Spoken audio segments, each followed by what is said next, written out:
Have you noticed how UFOs appear around volcanoes in Mexico and elsewhere, and usually right before eruptions? This thing got me thinking about the new volcanic island growing daily in Tonga. What if UFOs are visiting there, but there's no one around to witness it?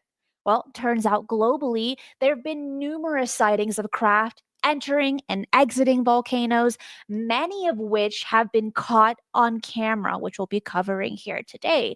So, why are they so fascinated with volcanic activity worldwide? What's exactly going on? And we're going to be diving into that here today. I'm Cristina Gomez, and welcome to this episode of Mysteries with a History.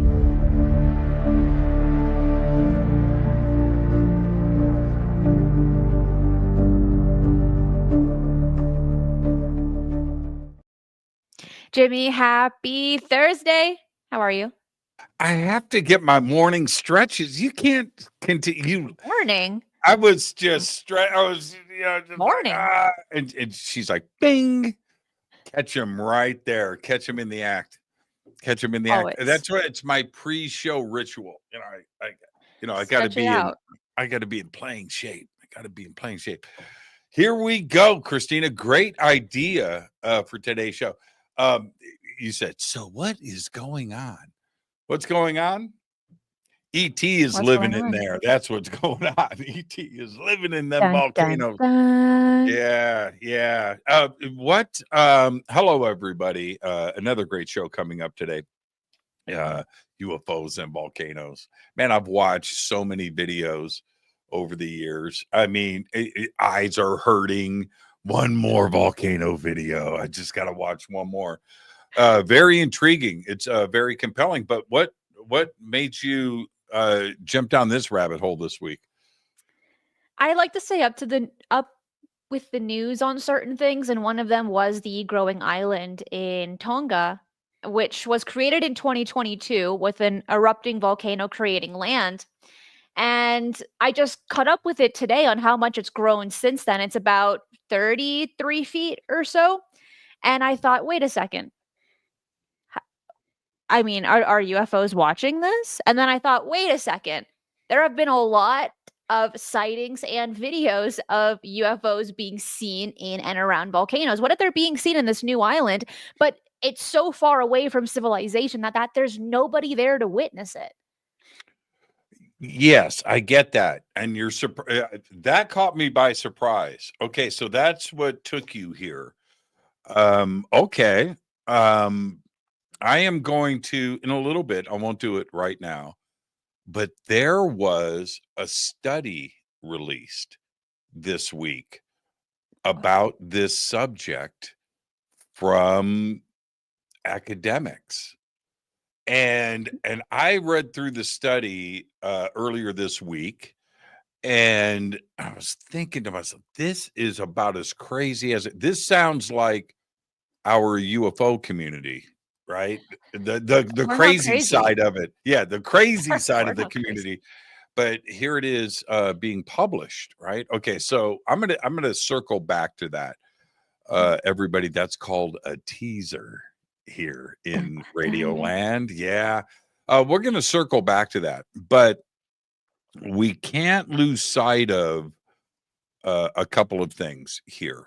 And the origination, the beginning of all was Kenneth Arnold in 1947 and flying through volcanoes, who had the first sighting of its kind in modern history of UFOs, where the term flying saucer came out of. It was coined off of that. The media did that. And Kenneth Arnold was out, just real briefly, he was out, a military transport plane had crashed up there in Washington, and they couldn't find it, and they were searching for it, and they put out a $5,000 reward for the finding of this plane. And so Kenneth Arnold, being a private pilot, he had his own airplane. He was a salesman too, as well, and he would use his plane to fly to different cities up there in Washington and do his little sales calls and stuff. And between those sales calls, he decided to go out and search for this crash down military transport plane. And so he's out there doing that, chasing $5,000 back then in 1940. This is a lot of money now, but back then, that was worth it. So he's flying in between sales things, but he's flying out towards the area where this plane was last known to be and was looking for it. And that's when he has his sighting between Mount Rainier and Mount Adams. And he described at the time 9 craft in a line that were doing this, and he had clocked them doing about 1,200 miles per hour, which at that time, there's Kenneth Arnold right there. At that time, 1,200 miles per hour was just science fiction. That's a very fast pace for anything. And our planes at the time, our fastest stuff is 450 miles per hour. Even the early jet aircraft, right at the end of World War II, 450 miles per hour.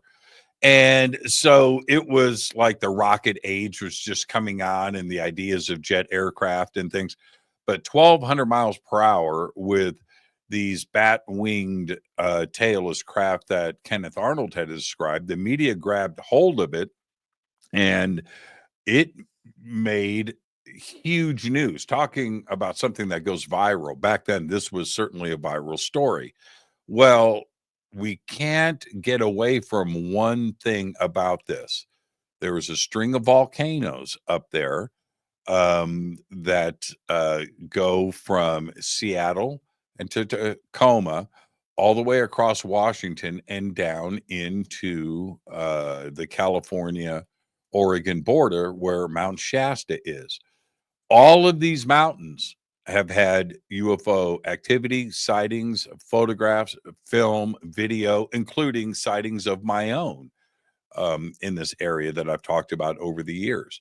So all of this is in a volcanic area, and some of these volcanoes are dormant, some are not. Mount St. Helens erupted back in the 80s, and that was tremendous. And that is part of this volcano range up there where all of these sightings, including the first with Kenneth Arnold, that happened back in 1947. So there's always been a volcano connection with UFOs, Christina. There always has been. And, over the last few years, maybe since the year 2000 onward, it has really caught on, mainly in Mexico, but on an international scale of people looking at volcanoes and contemplating that. Are UFOs going in and out of this? Why are they doing so? What's going on the inside of these volcanoes? How are they able to even go in and out of there unscathed? All these different questions. And what's also interesting and worth noting is that some of these volcanoes have a live cam pointing at it 24/7. And there are those that are very dedicated in this topic, especially if they are in that certain country where that live stream is going on. And they watch it hoping to catch a glimpse of a UFO. And as soon as that takes place, the media grabs onto it, which again, I have some videos that I will be sharing with you in just a little bit of the media, again, mainly in Mexico, talking about these things in the early 2000s.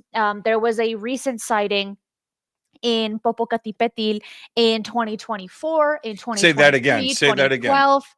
Say that again. Popocatépetl. Did I Is say it that? right? I don't know. It sounded good though. You know what? If you say something really fast, no one can say that you're wrong. It sounds legit. Yeah. Yeah. Well done. There you Well go. done. Well I was done. practicing Okay. behind the So, scenes. yeah, multiple sightings there over the years. And I want to get to these videos because they are absolutely incredible. I did a conference with Jaime Maussan, who is one of the focuses here. And I introduced him, and then I went out into the audience and sat down and watched his presentation. We're going to be looking at, I think, maybe 2, 3, 4 videos here from Mexico, maybe more. In his presentation, Christina, 50 videos, maybe. And I was like, why doesn't the world talk about this? And I just sat there, video after video after video. They were just absolutely incredible. And he had told me, he said, I have so many more videos. I just can't show them all, Jimmy. And I believe, yeah, it is one of those things. And you're right about that live cam. I sat and watched that live cam for hours. Never got to see anything myself, but I wanted to catch something because so many of the online sleuths, that have the time and the patience to sit and watch those and go back and watch them in slow motion and then post the videos. They're really good at it. There is a lot of action around that particular volcano, and also Kalima too as well. I kind of want to take a peek at these videos. What can we look at one or two or three? Yes, definitely. I misplaced one of them, so I'm looking for it, but I have a few more, so we're okay. We're okay there. But this first one that I'm going to play for you, if it feels like, there we go, is from 2012. That was played in the news. Let's Yeah. have this work. While you're pulling that up, Jaime says that the Popocatépetl, right? I think A las 8:38 la cámara. I turned off the audio. Yeah, Sorry he about says it's a wormhole. What? Yeah, he says I would jump in that if it was a wormhole. He says that volcano's a wormhole for UFOs. Look at that. If it was coming out, it's something else altogether, but it's going in to the volcano. That's incredible. It is. And this, the news here, they play on a loop, really demonstrating how this object, this metallic object, is how they describe it in 2013, is going around and maybe making its way in the volcano, maybe slightly behind the volcano where the crater is. There isn't a definite explanation for that. But what is interesting is that this is a repetitive theme. The other videos that I will be showing with you are almost the exact same, where a craft is near a volcano, and if it is entering it through the lava tube, it does not disturb any of the smoke, or if anything, if it does, it makes the smoke bigger. But overall, there's no disturbance. It's the same way how there have been reports and sightings of people seeing UFOs go in and out of the water, and there's no disturbance. There is no splash whatsoever. But the question I have for you, Jimmy, and for those watching this, listening to this, I want to hear your answers in the live chat and in the comments as well. What is your speculation as to why these craft are inhabiting volcanoes, maybe more so than our oceans? Our oceans are so safe. They're unexplored. There's so much room in there. And then with volcanoes, we're dealing with a totally different temperature. Yes, they're still unexplored because we can only go so deep, but it seems a little more treacherous, doesn't it? So Oh, in your it certainly does. opinion, Jimmy, why do you think we're seeing so many UFO sightings of these craft going in and out of volcanoes? What is more incredible, this UFO flying into the volcano or that newscaster's dress? I'm just saying. I just had to mention that, the elephant in the room. This is my take. It may be a little controversial, but just go with me. It's an entrance to the inside of the earth. Yeah. Are you alluding to the hollow earth theory? I'm not going that far. It's a possibility, but it is an entrance. Yeah.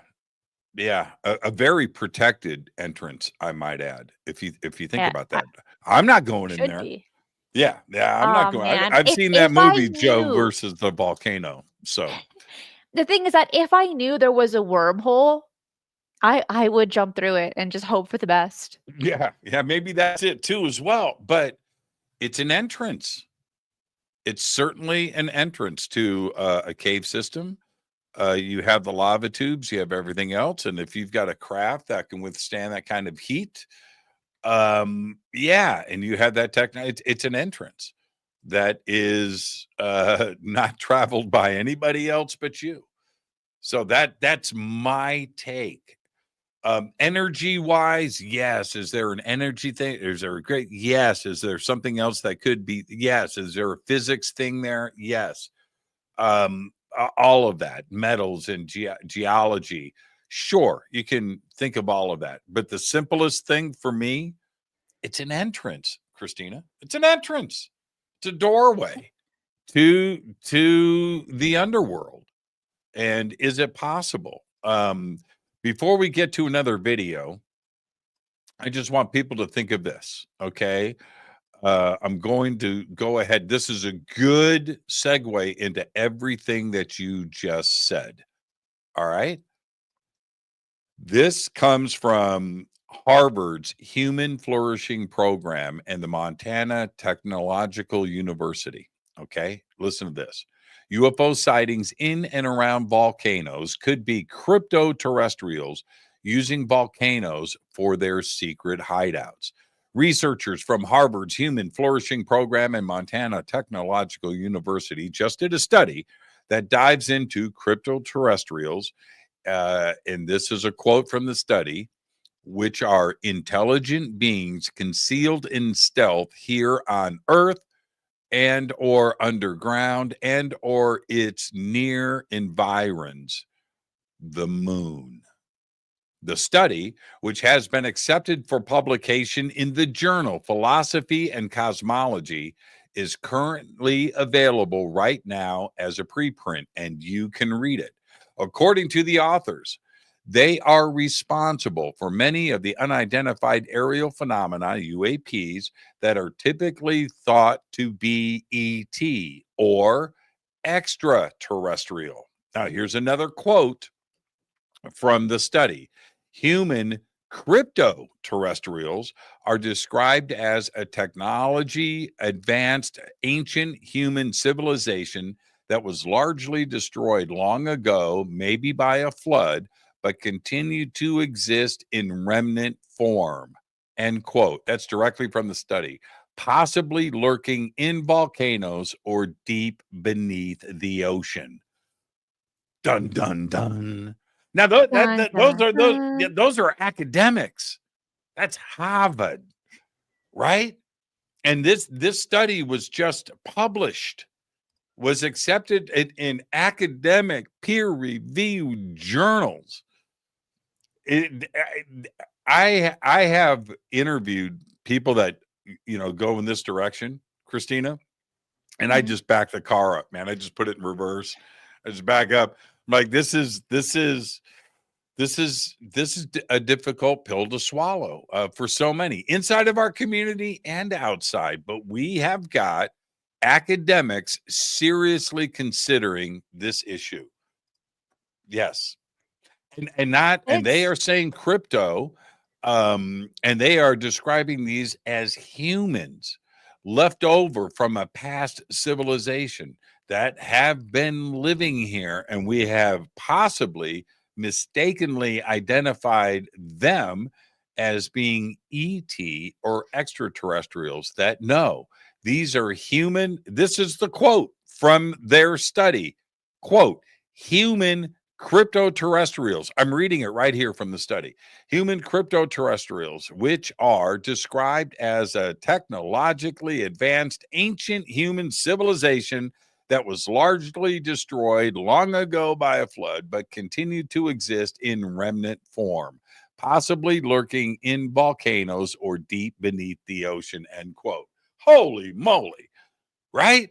And it's exactly what we are talking about. Yeah, let's go back to these videos. So this one, it took me, I had to re-edit it really quickly, but this one took place in 2012, and this was caught in the Mexican media. And it is a video of a cigar-shaped object that's plunging into the volcano. And there is an article that was written by the late Lee Spiegel on the HuffPost. I will place that link. It'll be embedded in the article that I write for this that you can find on ufonews.co.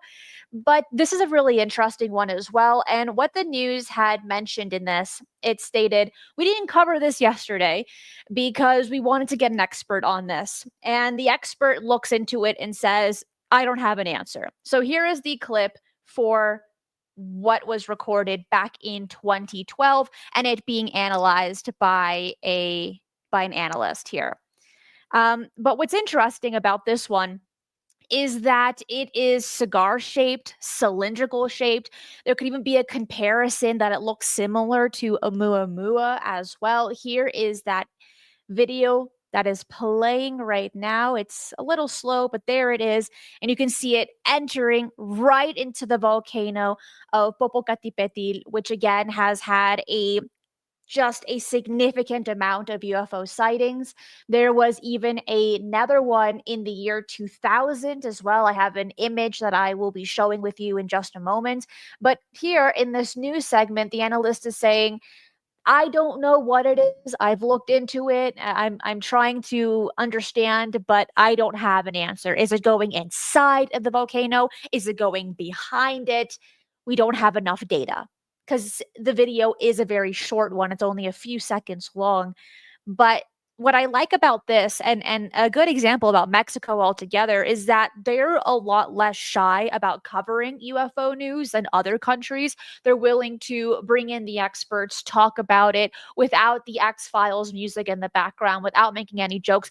And they were Right. ahead of their time. Again, this was in 2012. Here in the United States, it was a touchy subject. Now, yes, people are talking about it a lot more, taking it very seriously, bringing in the experts. But in the year 2000, 2012, 2013, it was a different environment altogether. In this case for Mexico, they were like, we'll cover it. It's news. It's interesting. Let's try and figure out what it is. And to this day, we still do not have an answer as to what was recorded that day. So many of these videos. There are hundreds of them. We've just got a few. Cameras are focused on this particular volcano 24/7, and a lot of attention is there. So stuff is going to be caught, and a lot has. Do we have the most recent video, 2022? Let me. Is it this one? Hold on. Give me a second. I have one from 2015. Okay, let's see that. Okay, let's click on that one. Android, thank you for that super chat. It says maybe these UFOs, answering the question that I had a little bit earlier, are harvesting the rare earth minerals. What if they're using that for the exotic matter for their propulsion?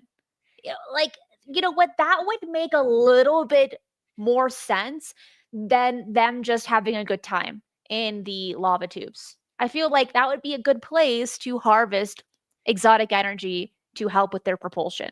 But that's just the human thinking mind. I'm not an alien, so I don't know what they're thinking. You might think otherwise, but I'm human, and that's my best guess on that one.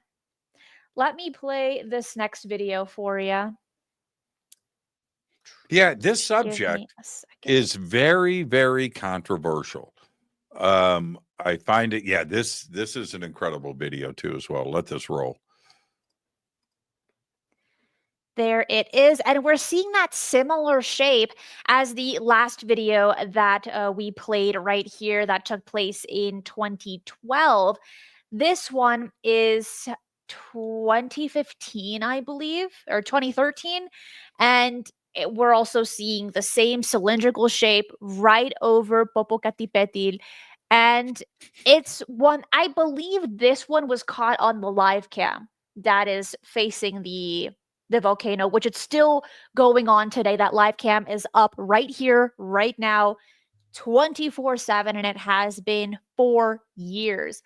But this one, all of them, they're all interesting. But just the way that this one moves, frame by frame, is very strange. I'm going to say it. Feels tic-tacish. Oh, It looks yeah, like a it breath mint to does. me. Looks like a breath mint to me. It just does.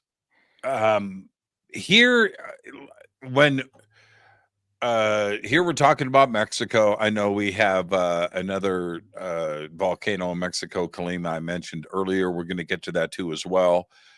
We have Mount Shasta here in California. Not only sightings, but reports of and stories about a civilization that lives underneath Mount Shasta. Lots of movies, lots of documentaries about it, and the lava tubes and what can possibly be down there. Also, reports of portals all over the mountain, and there are large groups up there that live there and constantly explore the mountain and have their experiences. And the reports of objects going in and out of the mountain daily are reported, coming out of Mount Shasta. I myself have been to Mount Shasta. I've been there a few times. I've never seen anything come in and out of the mountain. I have seen interesting things above the mountain, orbs and objects moving around, but we can see that all over the place. But I'm not here to say that I've seen something come in and out of Mount Shasta. But I did have my sighting. I just mentioned Mount Rainier and Mount Adams earlier with Kenneth Arnold, and my beer can sighting.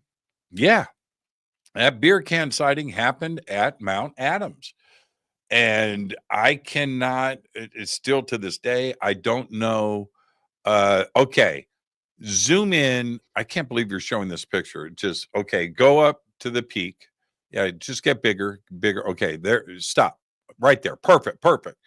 Okay, I'm looking at that image in my binoculars. So the mountain looked just like that in my binoculars. I had about 30 people, Christina, that were standing around me. And I was looking at birds, and I had binoculars on a tripod on this picnic table. And Steve Murillo was sitting next to me, and there were just people around us, and some basketball was being played. We had about 30 people out there, and I'm looking at that. I'm looking at the birds, very peaceful. The sky was clear, just like that. It was blue. And all of a sudden, stop right there. Where you see the peak, where you see that, go down the right-hand side and no, right-hand side, to the edge, go up to the sky, up, up, up, up, that edge right there. You just went over it. Okay, go down. See that right there. All right. Where Christina's got it frozen. I'm looking at the mountain, and it was still, and right from behind the mountain, it didn't come in from the other side. It only came in into view on where the marker is on the right-hand side. This giant object came out. Now, from this image that you're looking at here, that's 14 miles away from where this photograph was taken. I know because I've been there, and that's it. So the mountain is 14 miles away. Okay, so zoom back in. I'm looking at the peak with my binoculars, and from behind that peak is this object, and it comes out like this, and it's spinning, and it's going to, as you look at it here, to the right, and it's spinning, and it's black. Oh, look at, I've got drips on my coffee. And it's black with chrome, like silver on the top and bottom, and it's huge. It's ginormous. Now, the mountain is 14 miles away, and I'm looking at the object in my binoculars, and it's like this big, and it's spinning. And looking at the image here, it's very, pull it back up. Just imagine something that's about a half-inch tall behind that mountain. So if that's 14 miles away, this object is hundreds of feet tall, hundreds of feet wide, and it's spinning and going off to the right. The whole thing, I thought we were going to look at it for a couple of hours, Christina, because it was moving so slow and it was so big. It disappeared. It just phased out right there in front of all of us. And we were screaming and jumping up and down, and it just disappeared. When I looked at the object from this distance without the binoculars, just how you have it here, and I came off the binoculars and looked at it, I could see it was just a little blacked out, but I could see it spinning and I could see the sun reflecting off of it, and it was crystal clear, in focus, razor sharp, and Wow. everybody is yelling, it's spinning, and I just couldn't believe it. And then I came back to the binoculars, and then Steve next to me said, "It's gone. It phased out." And I came back Went and it there was for the gone. birds and saw a UFO, and that's It all was she the wrote. most, and here's the thing. Now that's a volcano, everybody. That's Mount Adams. It is a volcano. Right next to it is Mount Rainier. And this is where Kenneth Arnold had his sighting back in 1947. The incredible part for me about all of this uh, is that it didn't appear. It was behind the mountain and then came out. It didn't come in and then travel behind the mountain like this. No, it didn't. It just was, and then came out and then phased out. I didn't see that. I didn't see it phase out. I only saw it appear. Everybody else saw it phase out. And to have an object of that size, and it was huge, huge, 100-story building. I don't even know how to explain it, how big it was. And then it just disappeared. I'm still, this was a class A bona fide daytime sighting of something that I can't explain. It's so burned into my eyes. I got a really good look at it in the binoculars, and I know exactly what I saw. And everybody else knows what they saw, and as far as the object goes, but then it just disappeared. So is it us? Is it them? I don't know. I don't have any idea, but it was massive and it was during the day and we got a really good look at its shape. And here's the other part before we move on. We've got lots of other stuff to cover. So many descriptions over the years that we have of different craft. You just showed a cigar shaped craft. We just saw an orb Yes, go into the and volcano. I wanna make a note on that. That black and white video, the one from 2015 was not in Popocatépetl, but it was in Colima, That which was is the just Colima video. right next to it. So remember I said Right. I lost a video and I couldn't find it, so I got a little confused. But though, and I'll show it again a little bit later when we get back to that particular volcano. But the one that we just saw was in Colima. Thank you. Okay, go Thank on, you for Jimmy. that. Well, but my point being, we hear about cigar shaped or tic tac shaped or flying saucers or triangles. You know, we hear these different egg shaped. And what we saw and witnessed that day was unlike anything I'd ever heard of or had ever seen.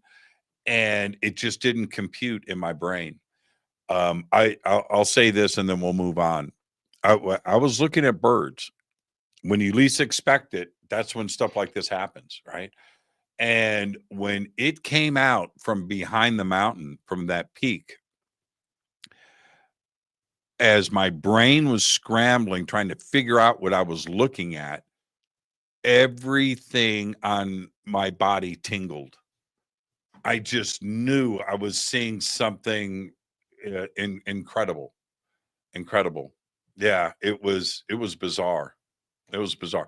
Perfectly in focus. Not Wow. jittering, not moving, not fuzzy, not moving too fast. No. It was perfectly still, floating or flying or whatever, to the side, doing that spin. The sun was like 3 o'clock in the afternoon, blue sky, sun shining on it. So I was able to, for about 5 seconds, to just look at it. And I did. I looked at it from the top all the way to the bottom and watched it spinning. It was incredible. I still to this, I think about that every day. every day? I do. I do. It was incredible. It was incredible.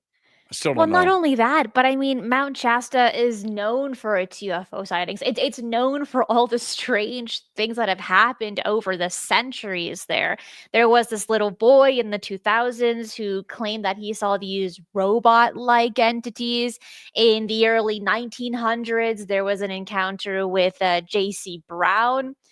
And, as the years have progressed, just because we're not getting the same level of stories hitting the news, people are still having strange encounters in that area. And there have been some ideas that it's some type of hub, an alien base, maybe even a portal, but no one has come back to give us that kind of information as of yet, because I would be that person. I would take a gallon of water and just hope for the best and walk my way through the woods and hope to find a portal to see what the heck is on the other side. But also, I don't For have hiking sure. legs, so I wouldn't get that far. Yeah, for That's not sure. the For point. sure. It's the optimism. Well, and when we look at these videos, and the sighting that I had was in 2018 up there at Mount Adams, and we kind of look at this as a modern phenomenon. We're looking at videos from the 2010s and 12s and 13s, and so I get that. But that's why I wanted to remind everybody about Kenneth Arnold in 1947. But as I even do that, I say, not so fast. There's other evidence. So let me hit you with this. Everybody can go and check this out for yourself. It's not talked about often, if at all. So here's a gift. Albert Einstein. What? What about Yes. him? Tell us Albert more. Einstein's assistant. Her name is Shirley Wright. That's Wright. Shirley said that she and Einstein were invited to check out the biological entities, her words, recovered from the Roswell UFO crash in 1947. Back in 1993, she said the pilots were just humans, but an advanced form, and that their species reside underground on our planet. End quote. What? Yep. What? Yep. I have never heard this before. That's crazy. That's why you hang out with me, Christina. That's why you hang out, to see if I will bring a gift like that. And I just did. I think I found her picture when she was super old. Let me When pull she was this up. super old. I Let me know that see. sounds like so terrible to say, but just give me a sec. Oh Is wow, that super picture old is older than old? such low quality. I mean, yeah, she looks like she's lived a life. Here's that picture I found of Yeah, her. there she is. There she is. There she is. Shirley Wright, So Einstein's assistant. am I super old? Do I look like that? No, I'm wearing a Cheap Trick shirt. I'm not old. no, of I'm course not not. old. Yeah, she was quoted. This was back in 1993. This is 22 years ago. She Not that long said ago. that the biological entities were just humans, but they were an advanced form, and that species resided underground on our planet. Dun Dun, dun dun, dun. Are they dun. residing in the lava tubes? And Yeah, is it hinting at the theory that UFOs are just humans from the future? Dun dun yeah, I know, I know, dun. I know. And what's wrong? Okay, all right. I, I was going to say, what's wrong with that? Well, there's a lot wrong with that. You know why? I Why? think I myself personally, and I think the rest of the planet would be very open and okay with ET extraterrestrials visiting our planet from other star systems around the universe. You know what would freak us out? What? That they live among us under Dun the dun earth. dun. Yeah. man. Oh That's man, we exciting. would lose. We would lose it. We would. I mean, Pass me a shovel, Jimmy. Let's go yeah. find him. Yes. Yes. Yeah. We would lose our minds. Yeah. That's too much. That's too much. Just like Atlantis, which is what she's alluding to here, I might add, and the Oh, considerations of all of that. That these were just over the years just brushed off and put away as folk tales and science fiction and imagination and creative writing and creative thought. All right, that's it. That's because we can't handle it. We can't. So it's got to be mythology. It's got to be legend. It's got to be somebody's crazy imagination. It can't be real. Right? You know what is real to the planet? ET living out there on out there and star and coming here and visiting us. We can handle that. We can't handle Atlantis. We can't. If the ice thaws around a dormant volcano and those glaciers melt, everything that we have just seen pictures of, and an ET or a crypto terrestrial base is exposed. I'd lose my mind in all Yeah. the right ways. Yeah. Oh man, could you imagine that? You mean Admiral Byrd was right? You mean there's an entrance to the inner Earth in Antarctica? What if the ice melts in Antarctica and reveals volcanoes with tube systems and craft coming and going, like a whole way of life that is going on? What was the Marvel movie with that country in Africa? Wakanda? It was Yeah, Black Wakanda. Panther. What if that is revealed? Oh man, we would That'd be lose it. cool. Yeah, it's much easier for the world to handle and to digest ET, cruising here on flying saucers. I feel like it would be even more exciting news that we are sharing a planet with them. It's 'cause then Somebody just said, you can make friends. look, here's Jimmy with flowers hanging out of his pocket. I feel if we was told the truth, mankind would cope more than you think. Yeah, I used to think that way too. I did. I used to think, yeah. I used to Well, believe in it's unicorns and rainbows, but what? The thing that is, there's everything one was quote. There is one quote that I really like from the movie Men in Black where it states, "A person is smart, but a group, they're dumb and they're dangerous." That part was not added to the quote, but I added that part. But I think that there is something to that. If you were to tell one person, your friend, your parent, your neighbor, it'd be like, okay, cool. But it maybe in the case of like telling the masses, and then everyone's feeding off of everyone else's reaction. Okay, how should we react to this? And then they gauge, and then either it's going to be sweet rainbows and unicorns, or grab all the toilet paper, and that now we're gonna have a shortage for a year and a half. Like there are two ways this could be handled, and it really all matters on the words used that will be presented by the media and those presenting that information to the public and their emotional response. Because we are very social creatures. We're always gauging other people to see how we need to react in a certain situation and environment. And if the person in power with the knowledge reacts a certain way, it's going to affect the masses. It's almost, I can almost give an example of when you see someone crying, you tear up a little bit. That's That's right. empathy. You see somebody freak If out, you you're see going to someone freak out. throw up, you're Yeah. gonna throw up. Right. These kinds of things. We're You just see a very somebody laugh, social you're going to species. laugh. Yeah. That's right, Yeah. for the Yeah, most it's part. very true. And so from whoever's making that announcement, right? The United Nations, right? The General Assembly, it's the Pope, it's the White House, whatever. You got to be strong. You can't be freaking out. You freak out, everybody freaks out. You smile about it, and it's not that big of a deal. We're going to get through this. Everybody's going, whew. I was a little bit nervous about it, but I'm feeling okay. You're absolutely right about that. We don't need somebody on media going, okay, check this out, breaking news, right?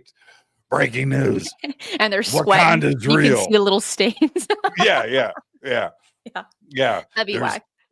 There's a hole in Antarctica that leads to the inner Earth, and the civilization there is millions of years old, and they've got a big step on us, and they've decided not to take over the world for now. What? You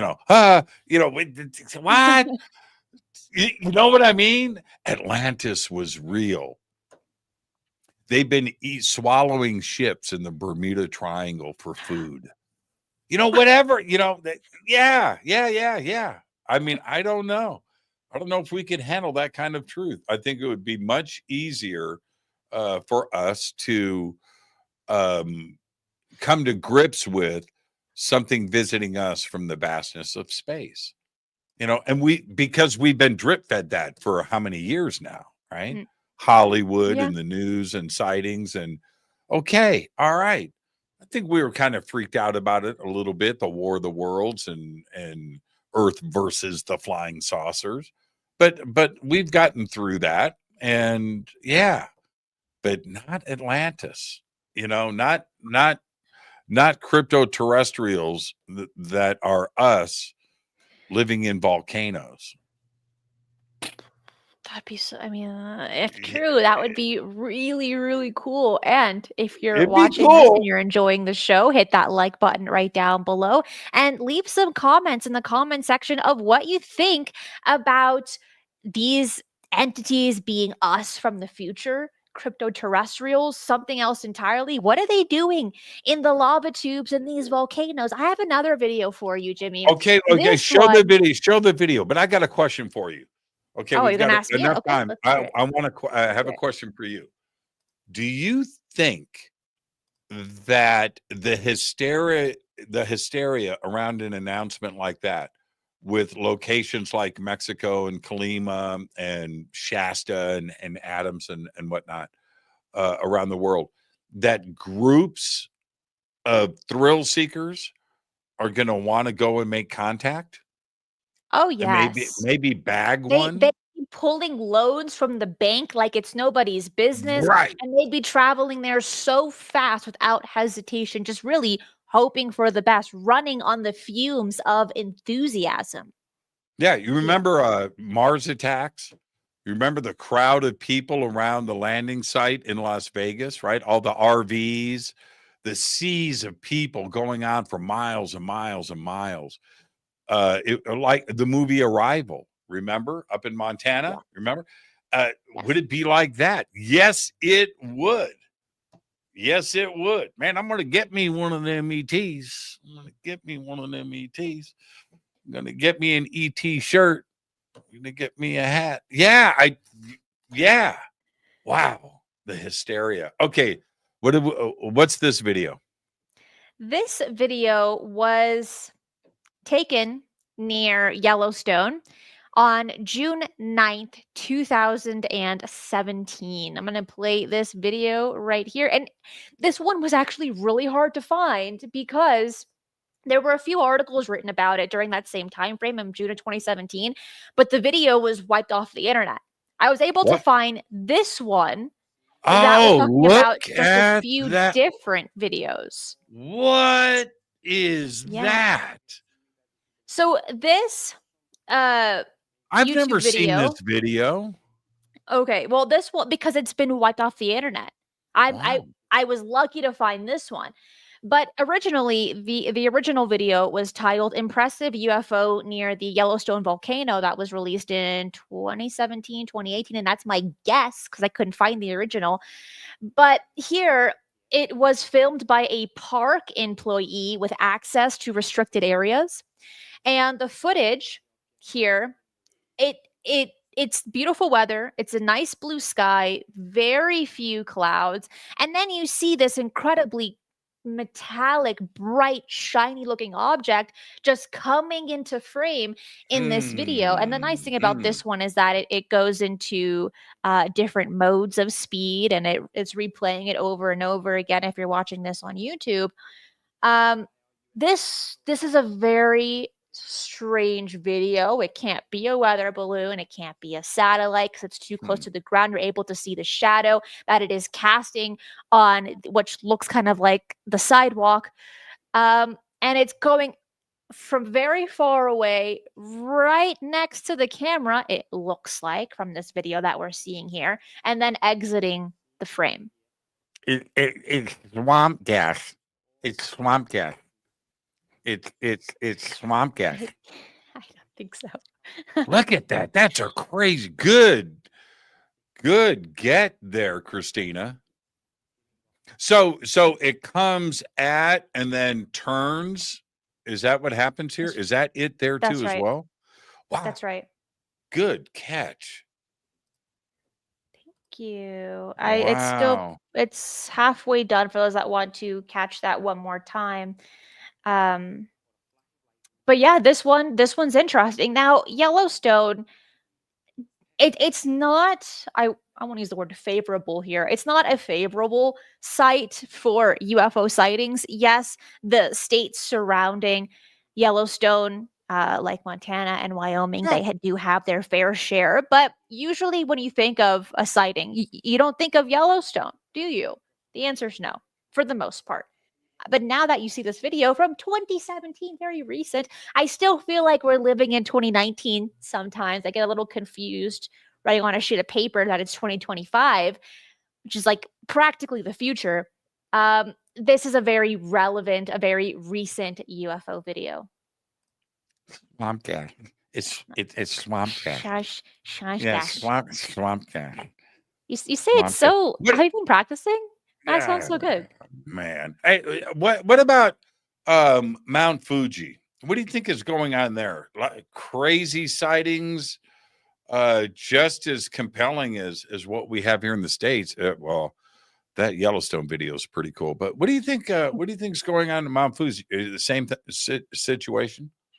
And that video that we just saw from Yellowstone was from the Trident Eye YouTube channel, for those that wanted to know. Now, if we look at Mount Fuji, it's strange because for several different reasons.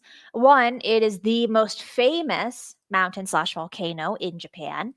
And I'm going to pull up an image here. Just give me a second. But on top of that, if we bring this with recent information, a few years ago, the Japanese parliament went ahead and did their investigations on UFOs that was really pushed by a specific Japanese ufologist who had invested a lot of time and money and even, I believe, in like a small Japanese UFO museum.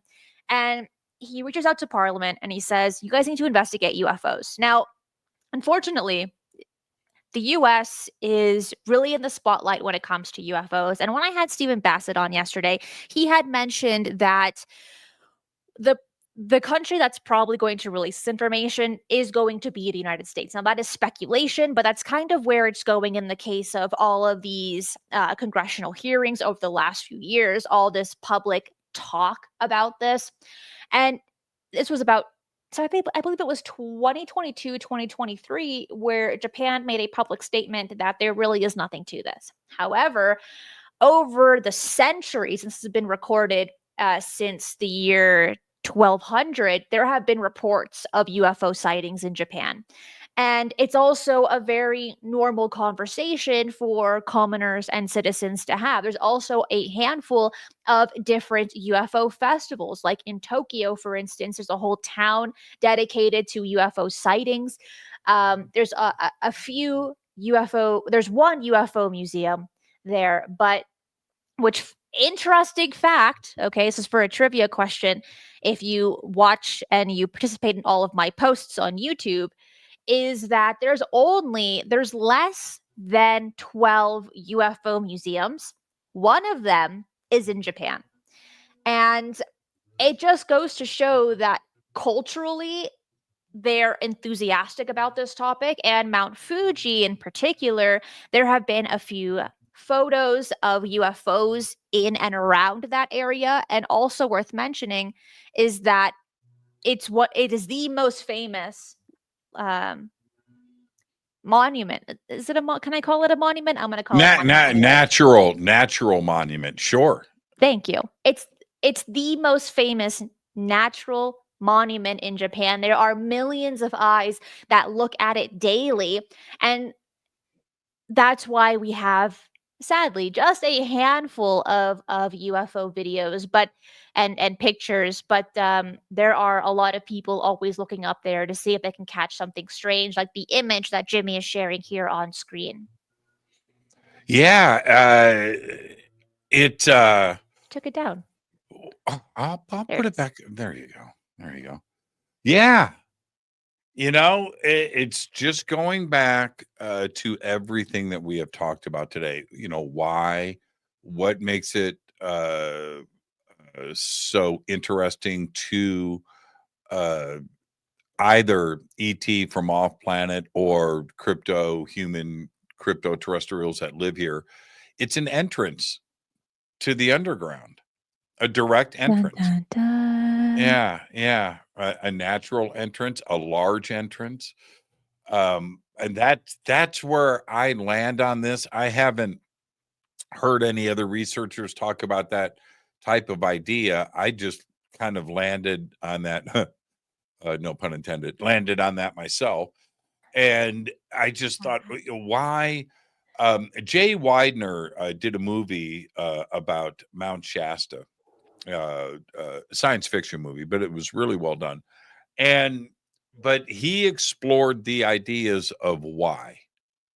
And he postulated in the movie, and it's science fiction, but that the lava tubes are a natural transportation grid laid out for you that interconnects all of these volcanoes and underground, that is undisturbed from everything that is going on above ground. And they're large and they have direction, and they interconnect all of these other volcanoes. So yeah, and big enough to have cities and to live and to exist. So I thought about that, and a volcano is nothing more than a doorway. It's a garage door. It's an entrance. So yeah, that's where I'm going with that. If that is the case, I'm thinking it's an entrance. Christina, it's an entrance that's natural. It's already there. It's already made for you. You don't have to dig. You don't have to do anything. It's already there. I wanted to bring up a comment that Dream Arcade mentioned. States, according to Ross 1 hour ago on X, a group of Japanese parliamentarians have created their own UFO parliamentary group and will submit a proposal to their defense minister for Japan to set up its own hearing, briefing. Interesting. I feel like that was very timely. I'm grateful that you brought that up while we're talking about Japan and the Japanese parliament, because I didn't know about that. So I appreciate you bringing that up. And I look forward to hear what they have to say, because I would say over the last 2 years or so, they have made more public comments about UFOs and that they haven't really found anything. But them just talking about it is a great step forward. So if this all goes as Ross had has written on Twitter, I'm excited. I want to stay up to date on this, and if when I get information, you'll get information on it. Very interesting stuff. Another great show. And I thought that this week we would be talking about our own UFO hearings that did not go down this week. I hope that they get something on the books and we do this, and we shall see. But another great show, Christina. Thank you so much. And talking about this tonight on Fade to Black, I have Deep Prasad back on the show. He's a physicist. He's amazing. And he has a quantum computing company.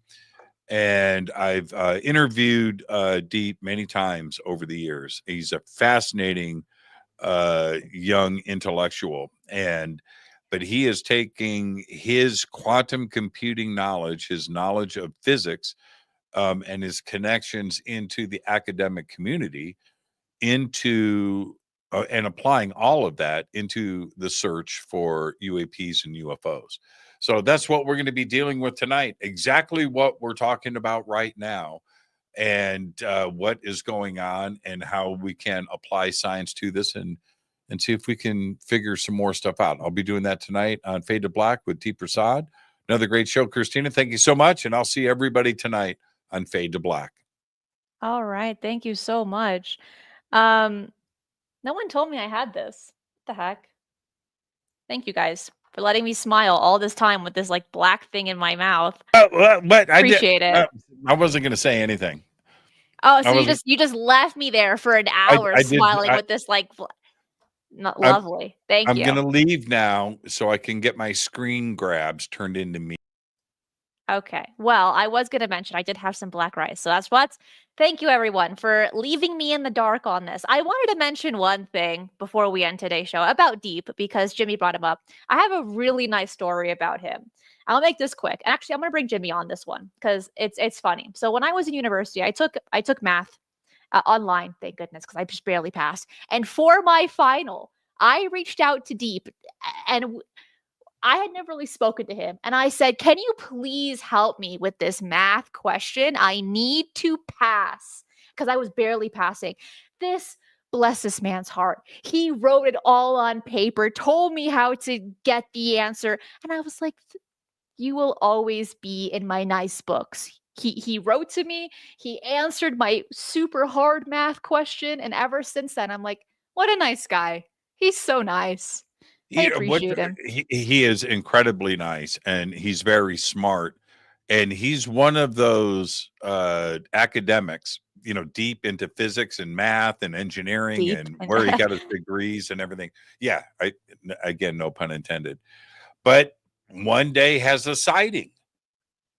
That and that's all it takes. And so he just applied science and his pragmatic way of looking at things and the world and the universe, and wanted to do his best to figure out what is going on.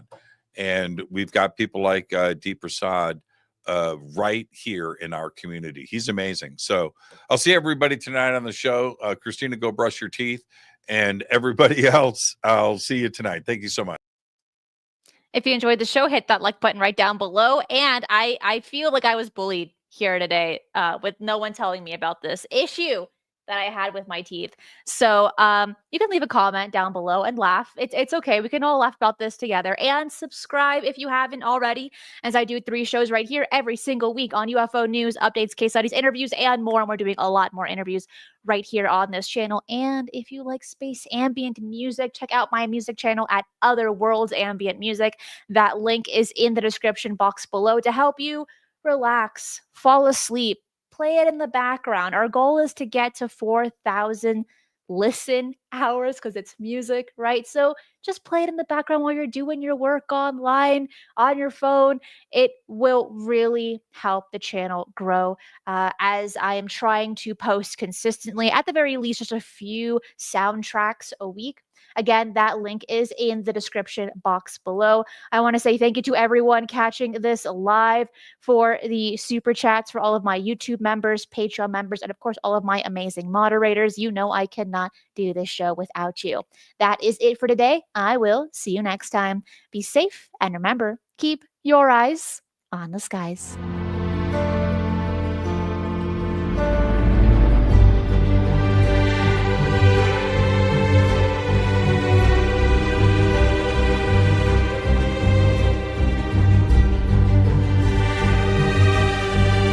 If you enjoy the strange and the mysterious, UFOs, the paranormal, and cryptids, this channel is for you. So make sure to subscribe, as I do 3 videos right here every single week, and hit that notification bell so you do not miss any of the bonus content I post right here.